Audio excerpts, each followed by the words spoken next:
नमस्कार, स्वागत है आप सभी का बी वेल्दी में। आज मैं बात करने वाली हूँ इनकम प्रोटेक्शन की। मतलब ये कि आप रहें या ना रहें, लेकिन आपकी जो महीने की कमाई है, आपके ना रहने पर भी आपके परिवार को अगले कुछ सालों तक लगातार मिलती रहे।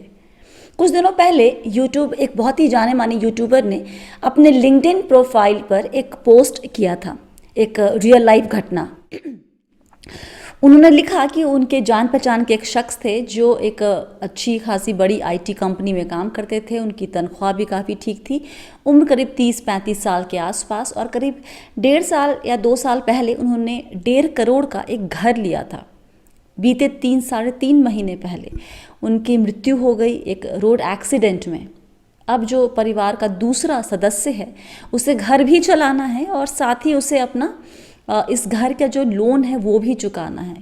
अगर ऐसा नहीं कर पाए तो फिर बैंक प्रॉपर्टी सीज कर लेती है और फिर उसे ऑक्शन करके अपना जो अमाउंट है वो रिकवर करती है। अब ये बातें मैं आपको क्यों बता रही हूँ? डराने के लिए कतई नहीं। हम सब जानते हैं कि हमारी ज़िंदगी बहुत ही अनसर्टेन होती जा रही है दिन प्रतिदिन। बीते 1 साल या 1.5 साल में हमने करीब से इस चीज़ को देखा है, समझा है, महसूस किया है। अभी कुछ दिनों पहले ही एक बड़े नामी एक्टर की मृत्यु हो गई। 40 साल के थे, अच्छे खासे हेल्दी थे, लेकिन फिर भी हार्ट अटैक से उनकी मृत्यु हो गई। तो इतनी अनसर्टेन हो गई है ज़िंदगी।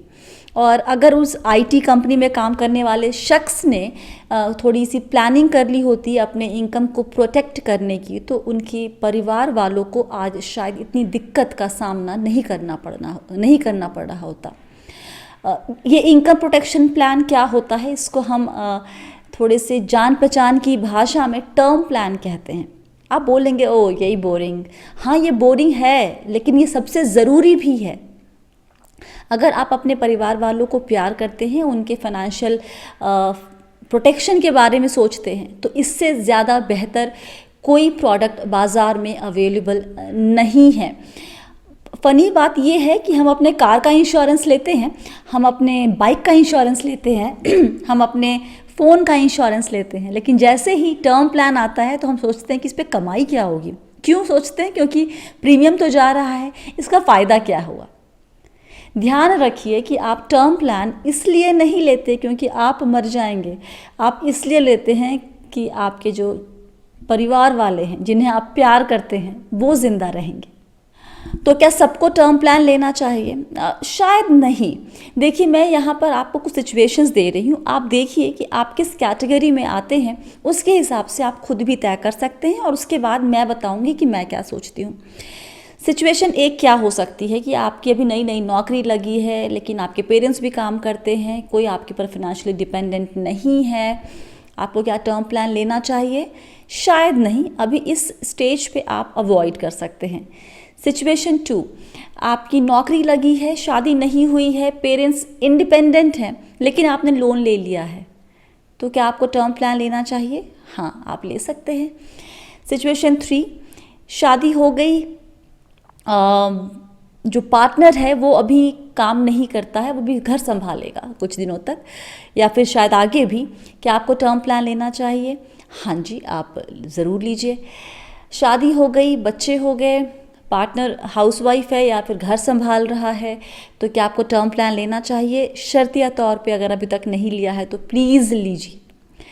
शादी हो गई, पार्टनर वर्किंग है, दोनों घर में इक्वली कंट्रीब्यूट कर रहे हैं, क्या टर्म प्लान लेना चाहिए? हाँ। क्यों? क्योंकि जब दोनों पार्टनर काम करते हैं तो आपकी जो पूरी प्लानिंग होती है, आपका लाइफस्टाइल से लेकर आपके गोल्स की प्लानिंग, वो सब दोनों के इनकम के को ध्यान में रखकर हम करते हैं ना, इसलिए उस वक्त इस सिचुएशन में टर्म प्लान लेना बनता है। एक सिचुएशन ये भी हो सकती है कि शादी हो गई है, लेकिन जो पार्टनर है वो काम करता है और आपके, भगवान ना करे, लेकिन आपके ना रहने पर वो आराम से घर संभाल लेगा फिनेंशियली, लेकिन आपने लोन लिया हुआ है। क्या आपको टर्म प्लान लेना चाहिए? हाँ जी, आपको लेना चाहिए। तो ये कुछ सिचुएशंस हैं जो मेरे जहन में आ रहे हैं, जो मैंने आपको बता दिया कि आप किस में भी फिट बैठते हैं, आप तय कर लें। अगर इसके अलावा कोई और सिचुएशन आपके जहन में है और आपको डाउट है, तो आप मुझसे कमेंट सेक्शन में पूछिए, मैं आपको जवाब दूंगी कि इस सिचुएशन में मुझे क्या लगता है कि आपको टर्म प्लान लेना चाहिए या फिर नहीं लेना चाहिए। मेरा टेक क्या है, मेरा टेक ये है कि जितनी जल्दी लेंगे उतना बेहतर होगा। आज शायद अभी शादी नहीं हुई है, लेकिन हो सकता है कि आगे प्लान हो शादी का, परिवार शुरू करने का। तो जो कल करना ही है वो आज क्यों ना कर लें। काल का रसो आज कर, आज का रसो अब। जल्दी करने के फ़ायदे क्या है वो आपको मैं बता देती हूँ। देखिए, पहली बात ये कि जैसे ही आप 1 साल आपकी उम्र बढ़ती है, आपका टर्म प्लान का प्रीमियम बढ़ जाएगा। मान लीजिए कि आप 25 के हैं, 25 को आपको एक्स अमाउंट का प्रीमियम भरना पड़ रहा है। आप 26 के जैसे ही टच करेंगे आपको x+1 भरना पड़ेगा। उदाहरण दे के समझाएंगे तो शायद समझ में आए। देखिए, चलते हैं पॉलिसी बाज़ार की वेबसाइट पे। क्योंकि एग्रीगेटर है, वहाँ कंपैरिजन करना बड़ा आसान होगा। ठीक है, नज़र डालिए इन चार्ट्स पे। मान लीजिए कि आपकी उम्र 40 साल, अभी तक लिया नहीं है टर्म प्लान आपने। कवर अब आपको लेना है 1 करोड़ का। प्रीमियम आप देखिए 2 कंपनियों का दिखा रहे, 19,063 और 19,918। अब आपने 1 साल और डिले कर दिया कि अभी तक नहीं लिया तो 1 साल से और आगे बढ़ा लो भाई। जैसे ही 41 के हो जाएंगे, प्रीमियम 19,557 और 20,436। सिर्फ 2 कंपनियों का दिखा रही हूँ। अब आप कहेंगे थोड़ा यंग का भी दिखा दो तो बेहतर है। 30 साल का भी देखते हैं, 30 से 31 में कितना फ़र्क हो जाता है। मान लीजिए आपकी उम्र है फिलहाल 30 साल, प्रीमियम पड़ रहा है 12,173 रुपये का और दूसरी कंपनी में 11,711 रुपये का। जैसे ही आपने 1 साल डिले किया, 31 साल, प्रीमियम बढ़ के 12,628 और दूसरी कंपनी में 12,343। ये हर कंपनी में आपके साथ होगा। 1 साल से आप अपनी उम्र बढ़ाएंगे और आपके प्रीमियम में आपको बढ़ोतरी देखने को मिल जाएगी। अब आपको लगता है कि ये जो बढ़ोतरी है ये बहुत ज़्यादा नहीं है, तो 1 साल अगर डिले करेंगे भी तो कोई फ़र्क नहीं पड़ेगा। लेकिन आपको एक बात ख्याल रखना है, आजकल लाइफस्टाइल बीमारियां किसी भी उम्र में हो जाती हैं। मतलब मैंने 25 से 30 वालों को भी देखा है कई बीमारियों से जूझते हुए। किसी का बीपी हाई हो गया, किसी को थायराइड इश्यू हो रहा है, किसी को कुछ हो रहा है, किसी को कुछ हो रहा है। तो वैसे में जैसे ही आपको कोई ऐसी बीमारी डायग्नोज होती है, आप उसके बाद लेने जाएंगे टर्म प्लान, तो आपका जो प्रीमियम है उसमें बढ़ोतरी 20-30% से लेकर 50-60% तक भी हो सकती है। तो इस बात को आपको ख्याल रखना, इसलिए जल्दी लेंगे तो बेहतर होगा। दूसरी बात ये कि जब हम टर्म प्लान के लिए अप्लाई करते हैं तो हमें फैमिली हिस्ट्री देनी होती है। फैमिली हिस्ट्री में आपके पेरेंट्स की भी सेहत के बारे में पूछा जाएगा। तो हम जानते हैं कि जब आप 20-25 साल वाले में एज ब्रैकेट में होंगे तो आपके पेरेंट्स की जो एज है वो करीब हो जाएगी लेट 40s से मे बी मिड 50s के बीच में, या फिर मे बी लेट 50s के बीच में। उस एज तक में फिर भी पेरेंट्स हेल्दी होते हैं, उनको तमाम तरह की बीमारियां नहीं उस वक्त तक उनको परेशान करती हैं। जैसे जैसे आपकी एज बढ़ेगी पेरेंट्स की एज बढ़ती जाएगी, और फिर हम सब जानते हैं कि एक सर्टेन एज के बाद किस तरीके से आप पे 10 तरह की परेशानियां आपको होती है, और आपको उसका जिक्र उस फॉर्म में करना पड़ेगा। और अगर उसको कंपनी को लगेगा, इंश्योरेंस कंपनी को, कि ये उनके लिए रिस्की है थोड़ा मसला, तो हो सकता है कि वो प्रीमियम बढ़ा दे। कई दफ़ा ये भी होता है कि वो प्रीमियम बढ़ाती नहीं है, इनफैक्ट वो पॉलिसी देने से मना कर देती हैं। इस तरह के कई केसेस मैंने खुद सुने हैं और देखे भी हैं। तो इसलिए जितनी जल्दी लेंगे उतना बेहतर होगा। अब सवाल कि कितना ले इंश्योरेंस कवर। देखिए, थंब रूल कहता है कि अपने एनुअल इनकम का 10 टाइम्स या 20 टाइम्स ले लीजिए तो आपका काम हो जाएगा। ठीक है, अगर कुछ समझ में नहीं आ रहा, लेकिन आप इसको कैलकुलेट कर सकते हैं। तो थोड़ा सा मुश्किल, इनफैक्ट मुश्किल नहीं है, बस थोड़ा सा दिमाग, थोड़ा वक्त देना है। पेन पेपर लीजिए और ये मोटे मोटे पॉइंट्स नोट कर लीजिए। आपको 3 हिस्सों में बांटिए अपने पूरे खर्चों को। पहला आपका लिविंग एक्सपेंस, जैसे कि आपके मंथली रेंट्स क्या जा रहे हैं, बच्चों की फ़ी, मेड का, ड्राइवर का खर्चा, तमाम तरह के बिल्स, उसकी एक लिस्ट बनाइए कितनी है। एनुअल एक्सपेंसेस क्या हैं, आप जो एनुअल प्रीमियम्स भर रहे हैं कई इंश्योरेंस पॉलिसीज़ का, मे बी हेल्थ इंश्योरेंस का, गाड़ी का, तो वो सब की एक लिस्ट बनाइए और वो आप क्या हो गया, लिविंग एक्सपेंस की कैटेगरी में आ जाएगा। दूसरा आपका होगा कि आपने गोल्स क्या बनाए। हो सकता है कि आपने बच्चों की पढ़ाई के लिए सोचा हो कि उसको फलां जगह भेजना है, उसका खर्चा ये होगा, उनकी शादी, कोई ट्रैवल प्लान होगा फैमिली का जो आपने बनाया हुआ होगा। उन सब चीज़ों को एक जगह लिखिए, उस खर्चों को एक जगह लिखिए।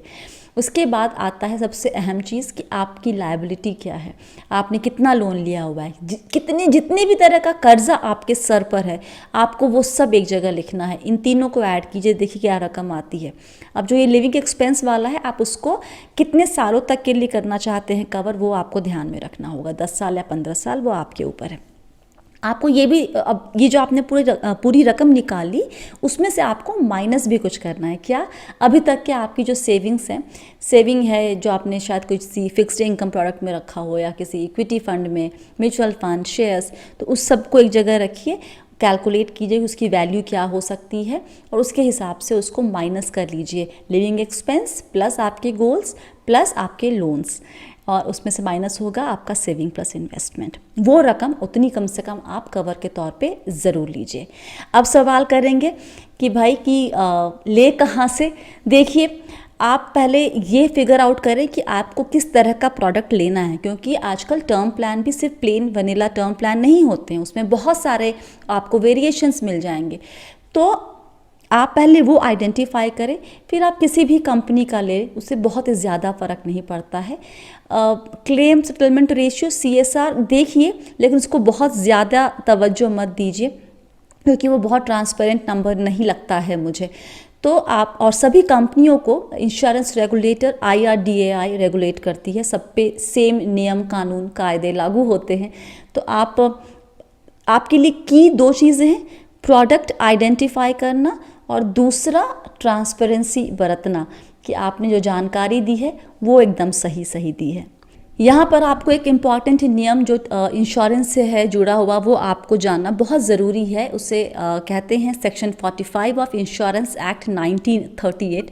ये जो इंश्योरेंस एक्ट का ये सेक्शन 45 है, ये कहता है कि policy shall not be called in question on the ground of misstatement after 3 years। आप ट्रांसपेरेंसी ज़रूर बरतिए, ये आपका फ़र्ज़ बनता है, हक नहीं है, फ़र्ज़ बनता है। लेकिन कानून कहता है कि भाई अगर 3 साल तक आपने प्रीमियम भरा है तो मिस स्टेटमेंट के बिना पर कंपनी आपका क्लेम रिजेक्ट नहीं कर सकती है। इस नियम को आप ज़रा अपने यहाँ पे ध्यान में रख लीजिए या अपने परिवार वालों को भी बता दीजिएगा। अच्छा, कुछ ग्राउंड्स पे हो सकता है कि आपको पॉलिसी मिले ही ना। बेसिकली 2-3 चीज़ें देखती हैं, आपका लाइफस्टाइल क्या है, वो आप किस शहर में रहते हैं, आपकी इनकम क्या है, आपका ऑक्यूपेशन क्या है, आपकी हेल्थ कैसी है, आपकी आदतें कैसी है। इन सब चीज़ों को ध्यान में रख के कंपनी असेस करती है कि आप कितने रिस्की हैं इंश्योरेंस देने के लिहाज से, और तब वो तय करती है कि आपको इंश्योरेंस देना है कि नहीं देना है। तो आपको इन बिना पर कंपनी रिजेक्ट कर सकती है। ऑनलाइन ले या ऑफलाइन ले, देखिए ऑनलाइन में फ़ायदा है बहुत कि आपको आजकल जैसे पॉलिसी बाज़ार है, उनकी वेबसाइट पे आपको तमाम कंपनियों के ऑप्शंस मिल जाएंगे। आप उनको आराम से देख सकते हैं, कंपेयर कर सकते हैं, फीचर्स देख सकते हैं, और कई दफ़ा उसमें आपको जो प्रीमियम पे डिस्काउंट भी मिल जाता है। तो ऑनलाइन ऑफलाइन आपको जो सहूलियत हो आप उसके हिसाब से चेक कर सकते हैं। ये आज टर्म प्लान में फ़िलहाल इतना ही कि क्यों ज़रूरी है और उसकी जो एकदम बेसिक बातें हैं वो। अब आपके जहन में सवाल ये भी आ सकता है, मैंने कहा कि वेरिएशंस बहुत आ गए हैं टर्म प्लान में। जॉइंट पॉलिसी किसके लिए सही है, लिमिटेड पे करें प्रीमियम या फिर होल रेगुलर प्रीमियम रखना सही है। इसके अलावा एक आता है ऑप्शन कि आप अपना कवर बढ़ा लीजिए हर कुछ वक्त के बाद, वो अपने आप उसमें फ़ीचर एडेड होता है, वो सही है कि नहीं, राइडर्स कौन से लेने हैं। इन सब तमाम तरह के सवालों के जवाब मैं आने वाले कुछ वीडियोस में दूंगी एक एक टॉपिक पे, ताकि आपको सही तरीके से समझ में आ जाए। तो आज इतना ही। आप मुझे ये बताएं कमेंट करके कि वीडियो कैसा लगा। दूसरा, आपने टर्म प्लान लिया है तो बहुत बढ़िया, नहीं लिया है तो अभी तक आप किस बात का इंतज़ार कर रहे हैं, मुझे ज़रूर लिखिए। कोई सवाल हो इससे जुड़ा हुआ तो वो भी लिख लें। और अच्छा लगा वीडियो तो लाइक करेंगे, शेयर करेंगे। याद रखिए, आप हैं मेरे यानी स्वाति के साथ, और हम सब हैं बहुत ही सावधानी और समझदारी के साथ अमीर बनने के सफ़र पर। और अमीर बनने के सफ़र की पहली जो चीज़ है वो है टर्म प्लान। ओके, बहुत सारा प्यार और दुलार। Stay blessed, healthy and be wealthy.